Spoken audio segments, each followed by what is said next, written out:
pay the Prime Minister more to stop taking freebies. So John Caldwell, the Phones for You billionaire, thinks that the Prime Minister's salary should reflect the status of the job and match that of top executives. Now, he thinks that if Sir Keir Starmer was given £300,000 a year, then he wouldn't feel the need to accept any free gifts. So let's just take a look at his salary and compare it to others. So here is the Prime Minister. His salary is almost £167,000 a year. That consists of his basic MP's salary of just over £91,000 plus a further £80,000 entitlement as PM. Meanwhile, if we look at other public sectors workers, we've got the Director General, there he is, of the BBC, Tim Davie. He is paid just over £500,000, considerably more than Keir Starmer. And then in the private sector, the average pay for a FTSE 100 chief executive last year was over a whopping £4 million. So that is quite staggering. I initially thought that's what the businessman was talking about, was actually a salary of £4 million. But does he have a point here, John Caldwell? Do we need to pay our Prime Ministers more so that they are not at the mercy of donors, Nelufar? I mean, this is what a nice conversation to be able to have, right? Should we be paying them £160,000 or £300,000 when the average nurse earns about £24,000 a year?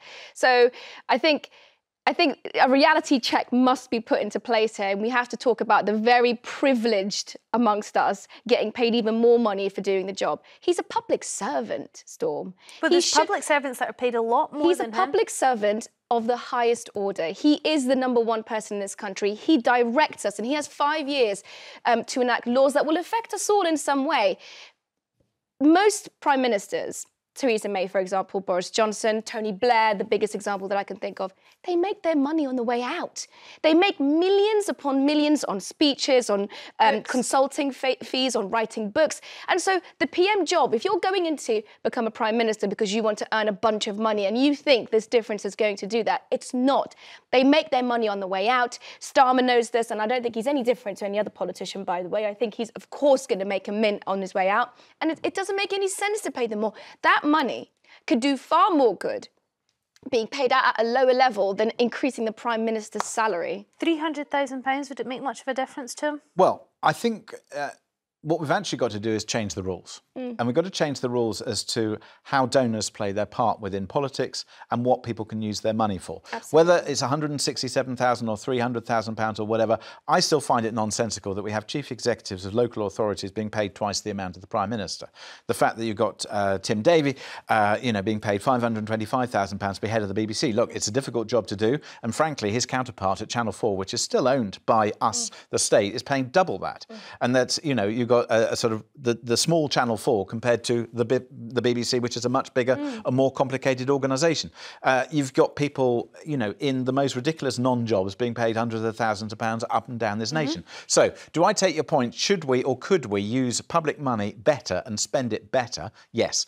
Could or should we change the rules for becoming an MP, which says that you get, for example, the average amount that you have earned over the last 5 years is what you will be paid as an MP when you become an MP. So that basically what we do is we say, we're going to get the best. Whoever you are, you're going to be paid what you were paid for the last 5 years elsewhere, plus a bit as you go on. Because otherwise, to say that you've got somebody who might have no year's experience going into the House of Commons and getting 80-odd thousand quid to being an MP, and then somebody who's got 20, 30, 40 years experience also being paid the same amount, I'm sorry, it's nonsensical. And we need to take money out of the equation so that they can get on with their jobs. I do just wonder that if we end up having somebody representing their constituency, an MP who wasn't paid very much prior to going into politics, whether they might be a little bit more influenced by gifts and other people if they are not paid the same as everybody else.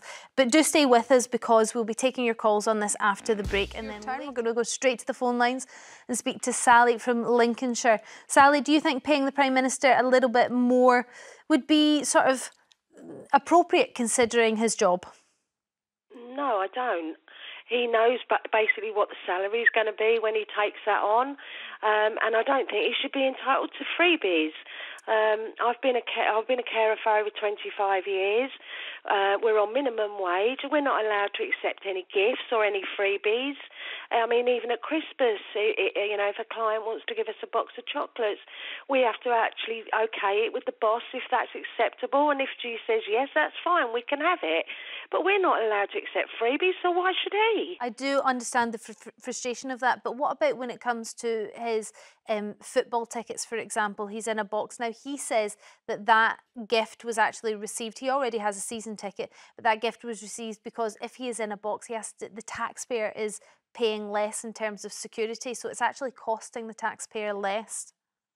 No, I still don't think, if he wants to go and get a ticket, why shouldn't he have to pay like everybody else? Well, he does. I mean, that's part of this, is that he's paid a season ticket, so he's proven that he's a fan. I don't want to get caught up in the Arsenal tickets, but I just think it's a really interesting example where actually we can see that gifting the Prime Minister of something saves the taxpayer money in the long run. It saves us on his security. He's going to go there anyway. If he goes in a season ticket, it's going to cost us however much every time he goes. If he goes in the box, it's going to cost us considerably less. Well, yeah, I agree with that. But at the end of the day, none of the Prime Ministers should be getting freebies, i.e., the scenario with the Taylor Swift tickets. Why should they be allowed? But you say to that, have Sally. tickets? Can I just ask, though, because as Prime Minister, you are going to be asked to dinners and lunches and breakfasts and meetings and flying around the world and doing all sorts of things.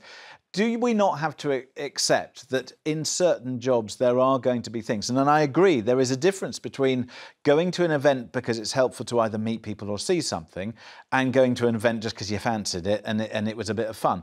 But how do you distinguish between the two? Well, if it's a meeting with reference to anything that's going on in the country, yes, fine.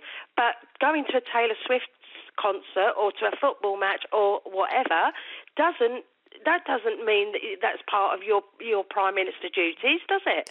No, I suppose, Sally, Taylor Swift's an interesting one, but I think we want to see our Prime Minister at the Euros, we want to see our Prime Minister at the Olympics, we want to see our Prime Minister at sort of global events being present and representing the country, and I suppose that can get very, very expensive.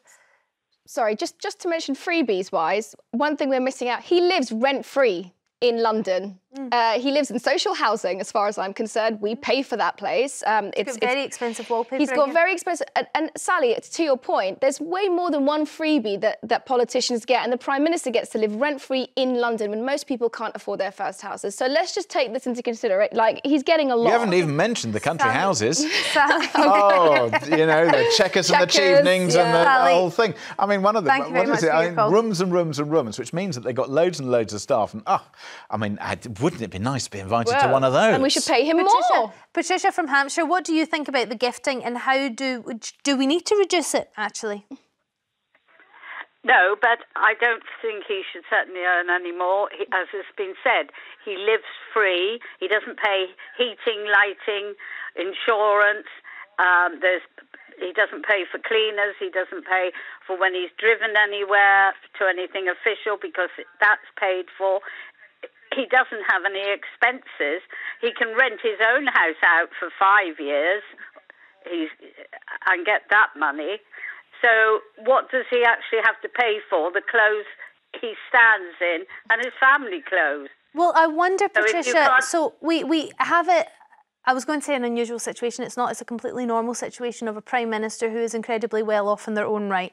So he probably could afford all of these things. But let's fast forward into a society where we have someone who is Prime Minister who doesn't come from a wealthy background, who wasn't an investment banker or a lawyer or, any of those things, who was just a normal guy with big ideas, a normal woman with big ideas who found themselves in the top spot. They maybe can't afford the Savile Row suits, and we want our Prime Ministers to be dressed in a certain way on the global stage, do we not? We do expect them to look respectable. And so if a Prime Minister can't afford it in their own right, then shouldn't we be on that salary, what does he have to spend the money on except his clothing? Because everything else is paid for. All his... Well, we're asking him to pay for his tickets to global events, aren't we? Are you asking him to pay for his tickets to the Olympics, his tickets to the Euros? If he's going to anything that represents the people, it's paid for. He doesn't pay for it. So we're happy. So it's only private things. Okay, well, like anyone else.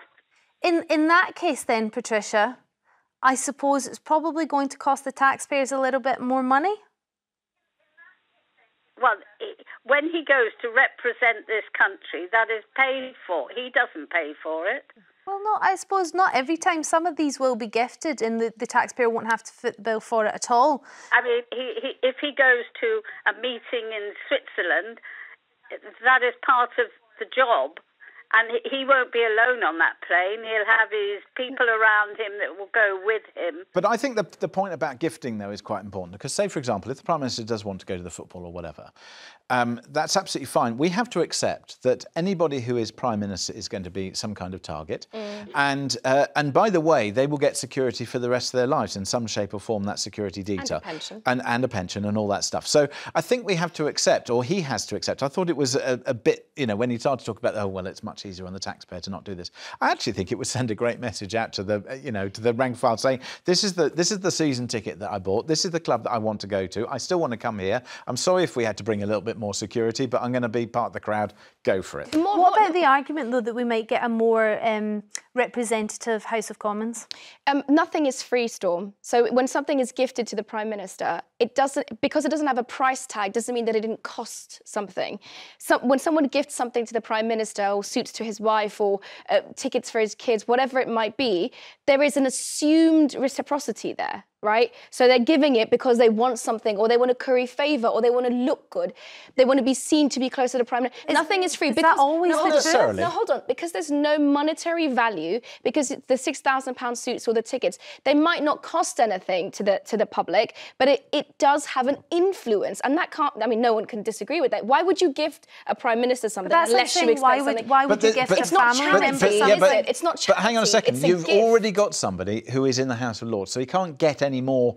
So maybe it's influence, and I agree with you, one should question it, but it might be. Okay. But also, there's sometimes people just want those people to stay in power. Now, is that... But why do they want them to? Because they want something to happen, I just want to get another quick call in.